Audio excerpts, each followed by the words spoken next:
शुभ सकाळ सर्वांना. तर हा हसरा चेहरा पाहिला ना इतकं प्रसन्न वाटतं. हे माझं डुगुलं बाळ. तर आज कालची आषाढी एकादश आता आहे आपल्याला सोडायची, म्हणजे आपला उपवास सोडायचा आहे. त्यासाठी देवाला थोडासा गोडाचा प्रसाद म्हणून मी बनवते आज शेवयाची खीर. तर इथं मी जे साहित्य घेतलंय ते तुम्ही पाहताय. खारीक घेतलेली आहे, त्यानंतर बदाम आहेत, मनुके आहेत, खोबरं आहे आणि थोडंसं विलायची पावडर आहे. हे मी टाकलं इथं तूप.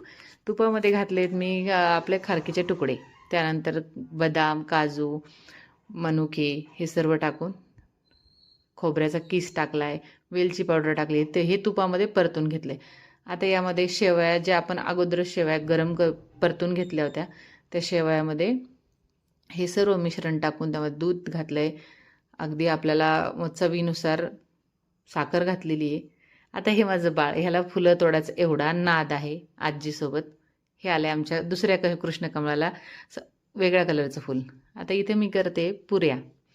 तर पुऱ्या मी अशा थापून थापून म्हणजे मोठ्या चपातीच्या करू राहिले.